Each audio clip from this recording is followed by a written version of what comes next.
Peuple congolais mbote na banda konabino nyonso tango ekoki congolais nyonso alia na nzala na ye lolenge elongo bani. Pourquoi? Tout simplement parce que tu as le pays le plus riche na matière ya mabele ya mai pe ya matière première. Mais qu'est-ce qui explique que biso o nzaba pambola na mabele na mai pe na bazui o babengi ba matière première to zanga eloko akolia? Et c'est un épisode télémélango puisque politique agricole et alcool au Congo, et ça qu'on se mettre aujourd'hui en doute. Pourquoi ça qu'on se mettre en doute? Tout simplement parce que bisona bilotoza olia malamute. Puisque ceux qui politique connaissent qui malamu, mais le peuple congolais aza kolia ndenge elongo bani. Toyambi bongo lelo un ingénieur agronome, ingénieur Yanez May, ou azali bongo ingénieur agronome P coordonnateur ya GATED DRC. Sur la politique agricole en République démocratique du Congo. Pourquoi qu'est-ce qui freine que tolona malamute peto koka ko produire ndenge bambo comme sous ces alliés ko produire na katia engumba Afrique mobimba. Bonjour ingénieur Yanez. Bonjour madame. Toyambio ozali agronome phytotechnicien ya école au Congo. Toza posé à koyeba le lenge kani politique agricole ezali ko tambola. Les autres malades. En fait, je crois bien au Mitouni. Pourquoi ingénieur Aseki on a posé une question? Exactement. En fait, c'est quand même une très bonne question. Vraiment, c'est pour la mi-temps, on a tout le bélaron à Mozino parce que ça me fait tellement mal pour nous répondre à la question. Pourquoi? Parce que le lengue yamboka ubisutozana le Congo, on ne pouvait pas aujourd'hui que tout n'a pas mis tout wana. Non, c'est que tout n'a pas de. Oui, c'est ça exactement. Ça signifie directement qu'il y a un problème. Voilà la raison pour laquelle on a une question. Alors qu'on ne devait même plus poser cette question-là. Parce que tout ça n'a pas. Mais aujourd'hui, moi, je vous dirais que la politique agricole dans le cannabis, même aux spécialistes agronomes, on comprend que ça ne marche pas très bien. Ah bon? Parce que tous on devait manger, mais on ne mange pas. Mais qu'est-ce qui fait que le peuple congolais ne mange pas alors que nous avons 80% de terres arabes? Évidemment, c'est ce qu'on a dit. La politique qui est mise en place ne correspond pas, ne s'adapte pas aux réalités du terrain. Alors, lorsque la politique ne s'adapte pas aux réalités du terrain, automatiquement, les conséquences, il faut tout constater, on a un niveau social. Parce que si on avait une très bonne politique, aujourd'hui, on allait manger, on allait boire, parce qu'on a tout. On a la terre, on a de l'eau, on a la main-d'œuvre. Parce que nous sommes beaucoup en RDC. Même le climat est favorable. Bien sûr que oui, madame.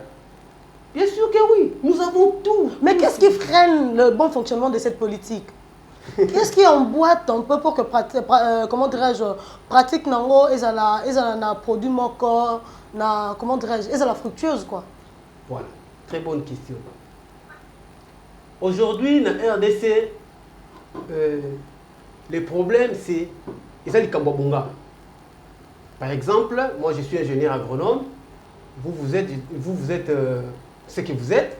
Ouais. Mais non, je suis dans le média, je suis journaliste. D'accord, merci beaucoup madame. Vous êtes actrice dans le média. Okay. Vous voulez faire le travail de l'ingénieur agronome, par exemple. Okay. Vous voyez. Donc lorsque vous voulez faire mon travail, et que vous n'êtes pas formé pour faire exactement ce que moi je peux faire, d'office, nous devons constater déjà les dégâts sur le terrain.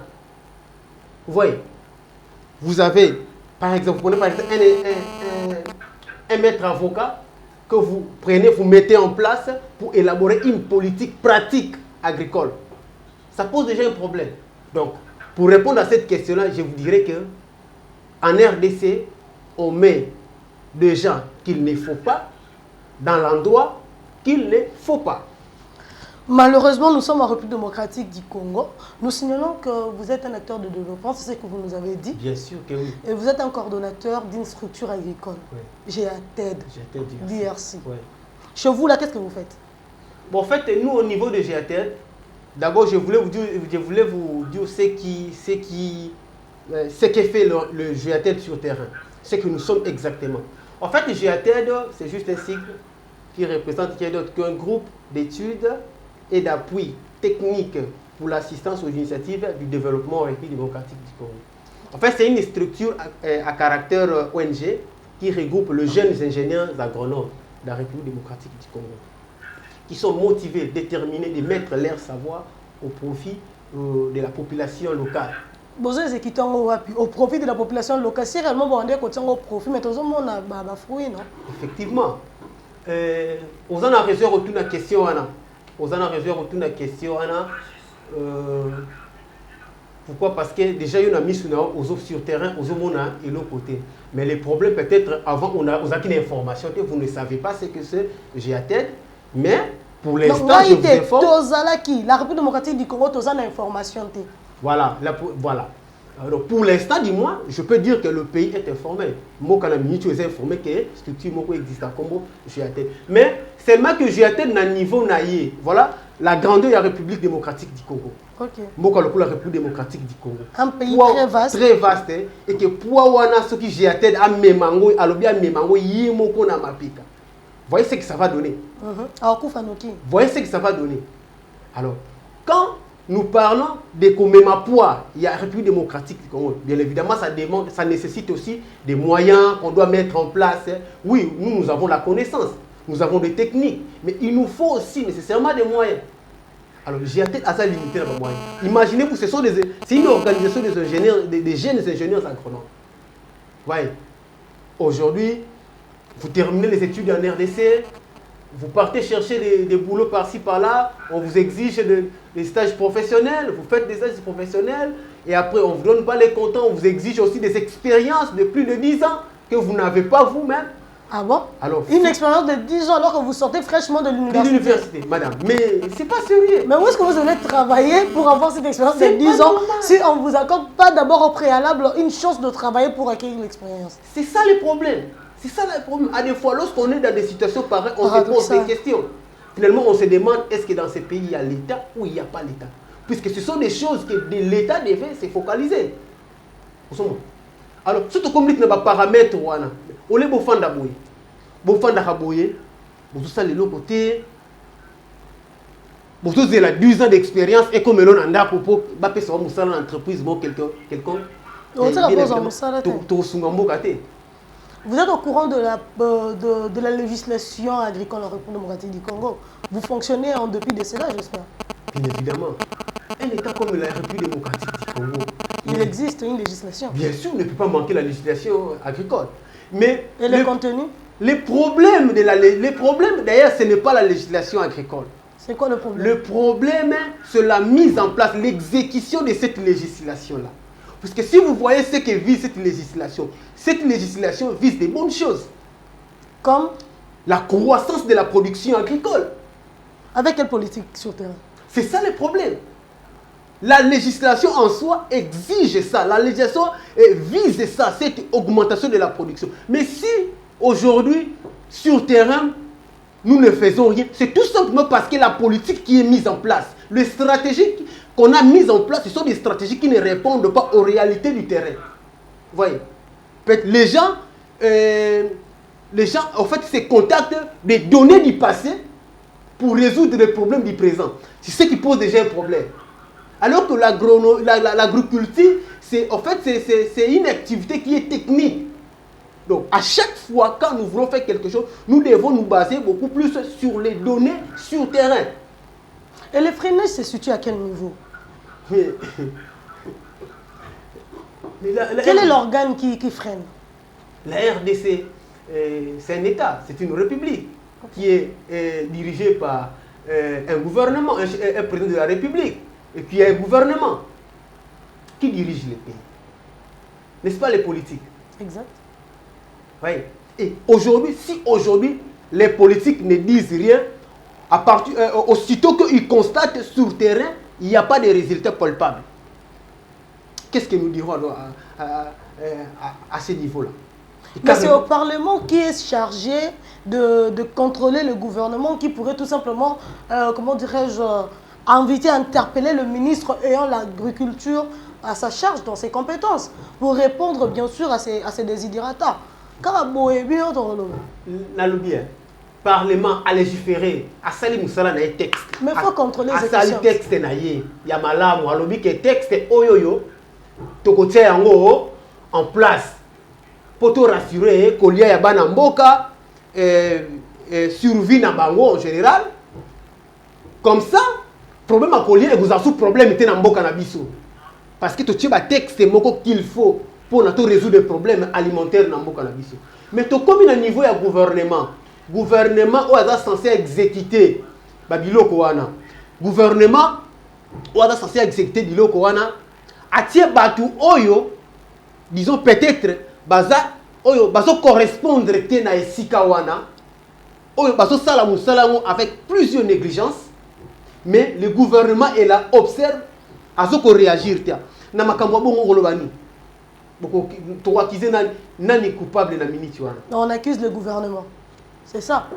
C'est ça, c'est ce que vous me dites. Non, c'est vous qui l'avez dit. C'est ce que vous me dites. Non, c'est vous. On avait bien le gouvernement azako tia batu oyo ba longo manité. Oyo sengalité. Donc ozoko accuser gouvernement, quand tu m'as accusé, yo ndo accuser gouvernement.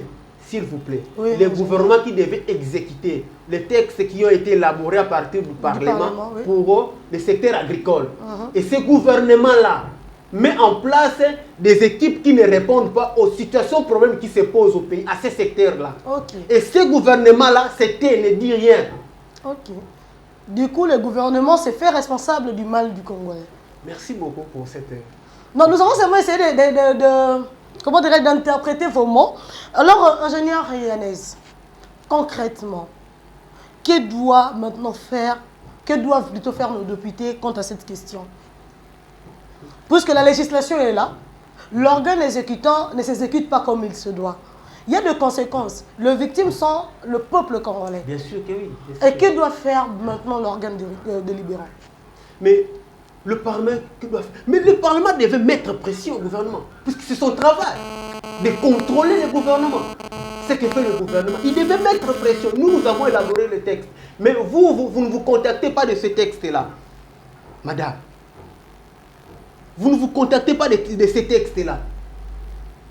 Mais qu'est-ce que nous devons? Nous devons vous obliger par tous les moyens à vous adapter à ces textes-là. Mais si le Parlement ne dit rien, le gouvernement ne dit rien, que dirons-nous? Ils sont complices. Ils sont passifs apparemment. Ou bien c'est aussi le peuple qui sont passifs à ce niveau. Le peuple est fatigué. Le peuple n'est pas passif. Le peuple est fatigué. Parce que le peuple devait être orienté. Le peuple devait être orienté. Mais ce peuple-là n'est pas orienté.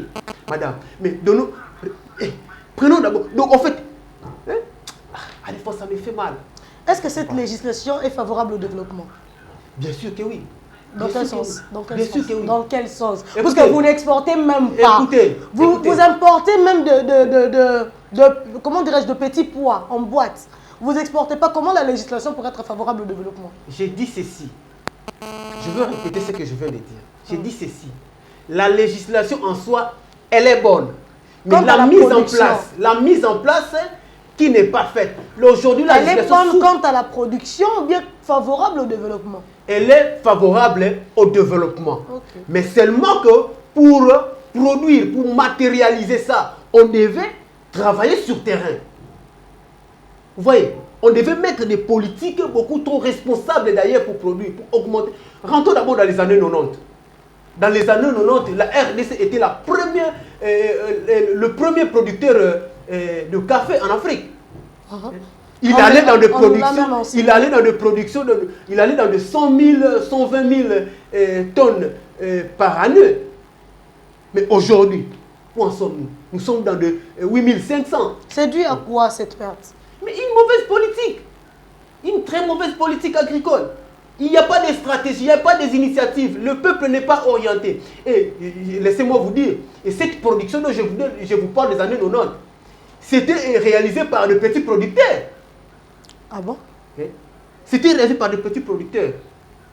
Mais aujourd'hui, ces petits producteurs-là, ils sont où? Ils sont délaissés. Je vais vous parler de l'expérience de GIATED. Le GIATED partant de sa mission de descendre dans des zones rurales. Puisque GIATED, du moins en GIATED, en fait, vous trouverez des ingénieurs, des techniciens qui descendent sur le terrain. Puisque la mission des GAT, c'est descendre sur le terrain, s'emparer de la situation, de ce qui se pose comme problème dans des zones rurales. Et vous êtes consulté, on vous paye, vous êtes trop cher, je vois. Non. Mais ce que fait GAT aujourd'hui, je vous dirais, peut-être que vous ne le croirez pas, c'est bénévole. Ah bon? Ok. Évoluons, ingénieur. Évoluons. Oui. Vous parlez de la politique agricole quant à la production de café. C'est bénévole. J'étais descendu sur le terrain pour s'emparer de la situation. Parce que la meilleure façon de comprendre les situations, problèmes qui se posent sur le terrain, c'est de descendre sur le terrain. Mais ce qu'on constate sur le terrain, et la population locale, et les dirigeants, ils sont très éloignés. Ingénieur, vous ne trouvez pas qu'il y a un paradoxe entre la législation que vous affirmez être bonne, alors que quand la législation est bonne, sur le terrain, il y a une mauvaise politique? Comment vous expliquez ces paradoxes? Je dis ceci. Chacun de nous doit faire son travail. Le législateur fait son travail. Mais si la législation était bonne, la politique devait être parfaite. Si la législation était bonne, la législation agricole était bonne, la politique devait... Pas nécessairement. Comment ça? Le problème, en fait, les travaux, en fait, le Dieu devait marcher de pair. C'est-à-dire, vous élaborez une bonne législation et la pratique qui devait être mise en place devait être aussi une bonne politique. Conformément à la législation. À la législation. Mais je vous dis déjà, le problème se trouve au niveau de la mise en place, de l'exécution de cette législation-là. Mais déjà, la législation n'est pas exécutée. Ce qu'ils font là, où est-ce qu'ils trouvent ça? Donc si je comprends bien, en réalité, la politique en soi n'existe pas. Ce n'est pas qu'elle est mauvaise, mais elle n'existe pas. Elle n'existe pas. Okay. Pour ne pas être, je n'ai pas voulu prononcer ça pour ne pas être trop dur, mais en soi, la politique, il n'y a aucune politique agricole en République démocratique.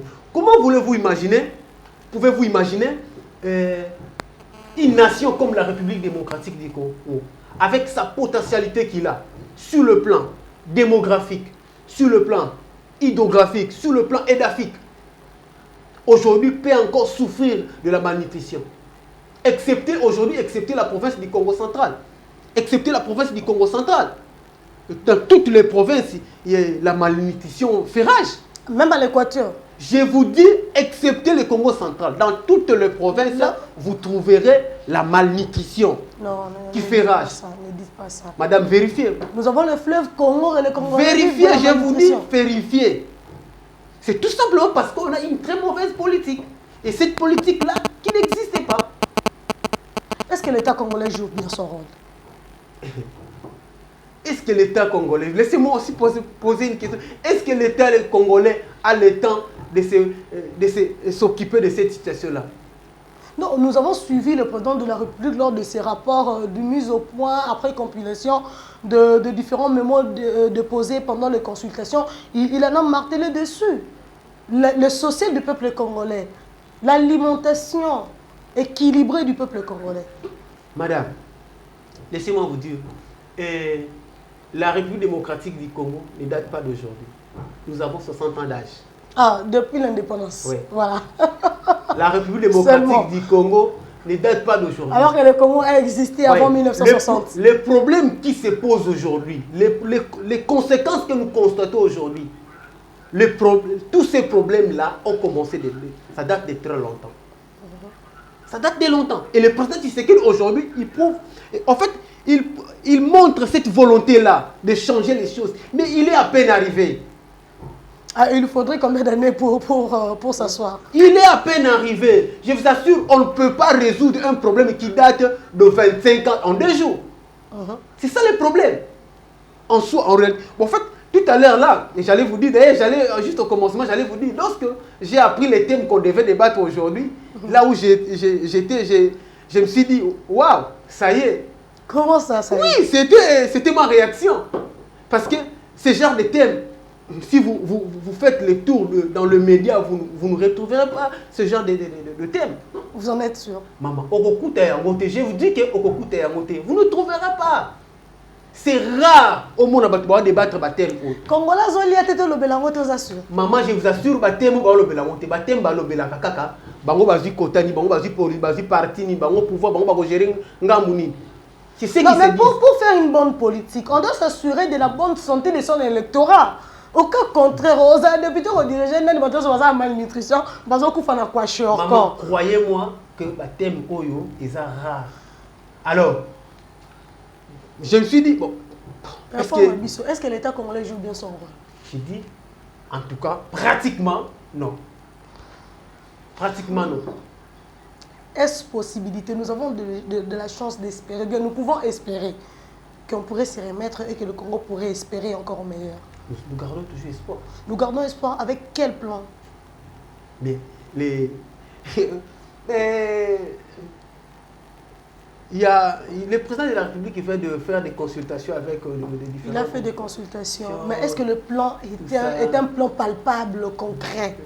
Attendons voir les plans qu'on va mettre en place. Puisqu'il dit que maintenant, là, il va mettre en place un gouvernement d'union sacrée. C'est ce qu'il nous a dit. Et ce gouvernement-là travaillera au four et au moulin, se donnera un morceau à cuire pour satisfaire et répondre aux désidérateurs du peuple congolais. C'est ce que nous attendons.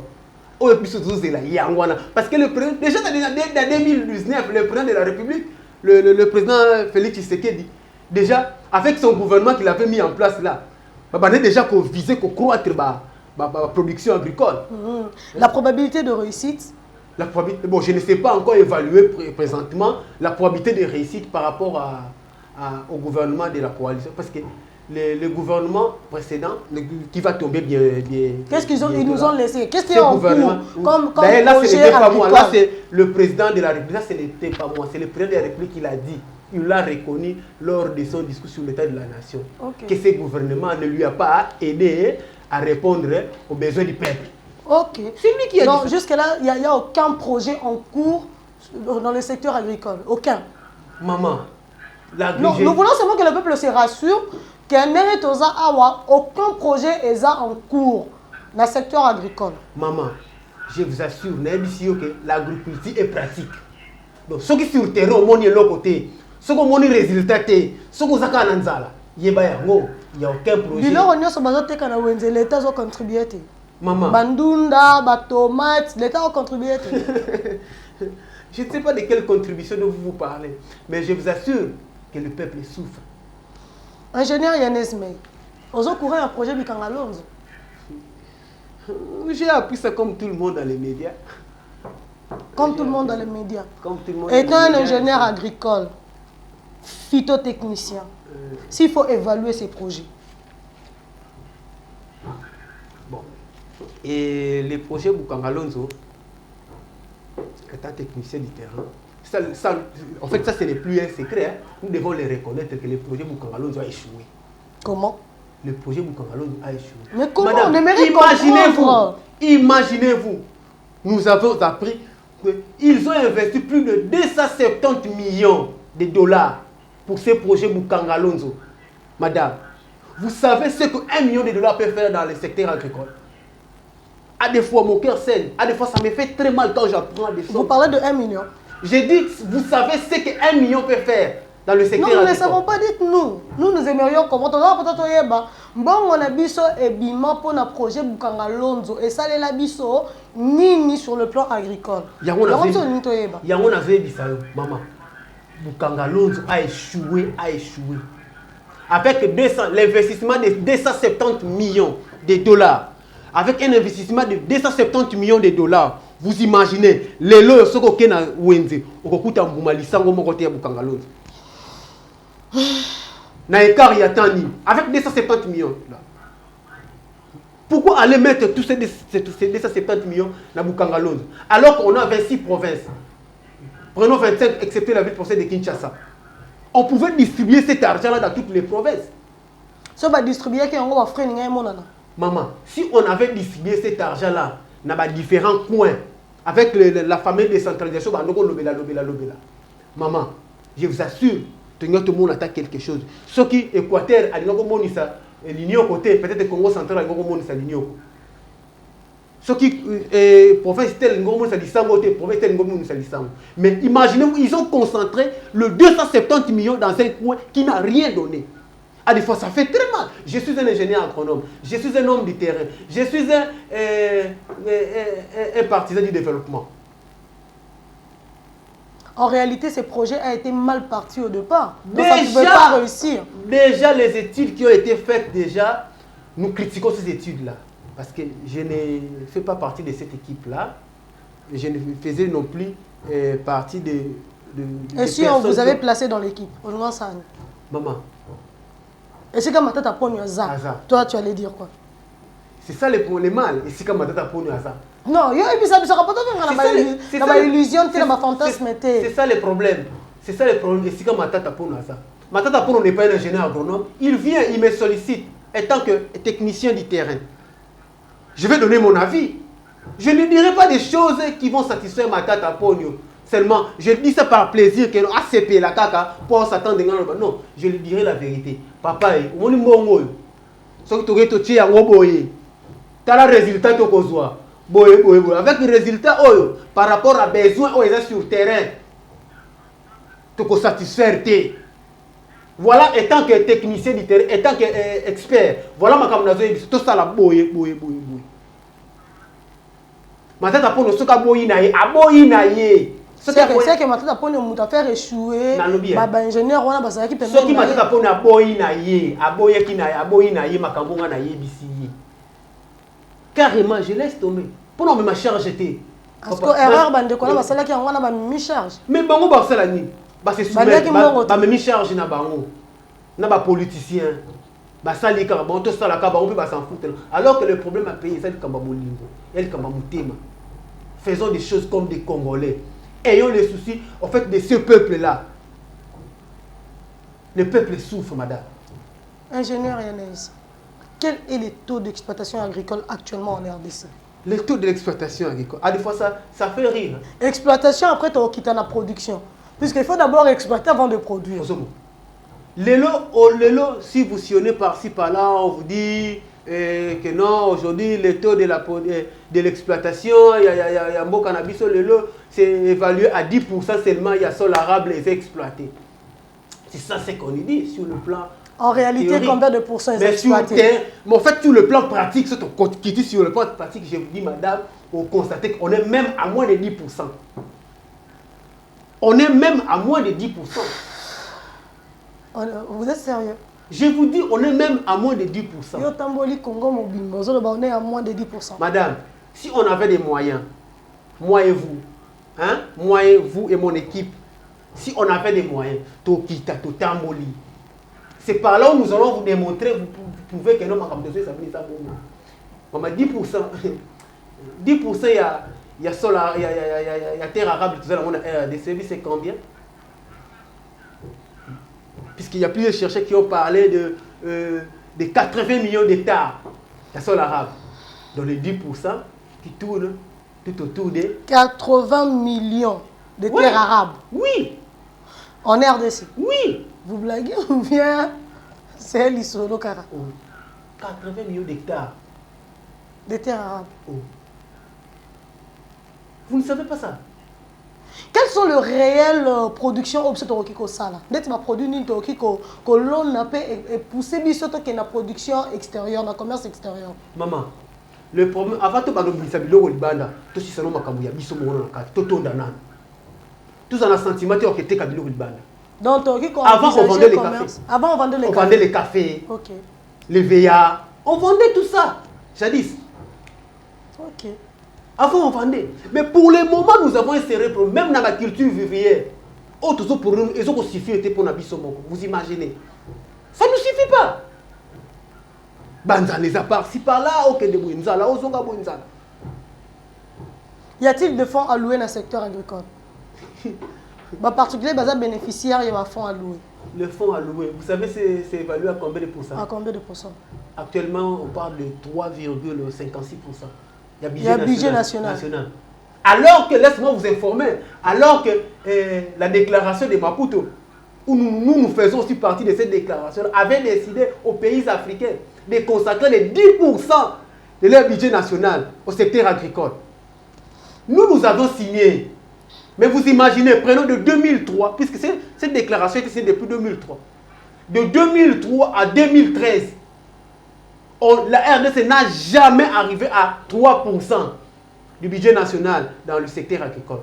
du 2003 à 2013. Mais tu venais de parler de 3,5, non? Ça, c'est actuellement. Actuellement, ok. Mais je vous parle de 2003 à 2013. Et Mbongwana est destiné à répartir comment est la répartition de cet argent? Il y a 3,5%.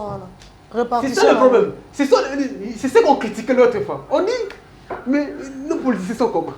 Bah, il y a l'Arabie Saoudite qui monte à bride. Mais pour présenter clairement comment est-ce qu'ils dispatchent tout ça, ça ils ne le font pas. Je ne sais pas. Il s'agit d'un secret d'État. Secret d'État dans le secteur monsieur Zalaраté, le secteur agricole, c'est ça le problème. Bon, Ndeko Yanez, ingénieur agricole, phytotechnicien. Tu as remis une émission à Bisso, Bandeko Congolais. Tu as la politique agricole, Namwana Mboka Yanez Mei, un acteur de développement, coordonnateur qui a GATED DRC. À l'objet de Bisso Boy, l'État congolais a joué le rôle de Malamouté. À l'objet de Bisso Boy, répartition, il y a 3,5% de budget national alloué dans le secteur agricole, et ça, madé. À l'objet de Bisso Boy, législation agricole dans le Congo, et ça, malamu. Mais, le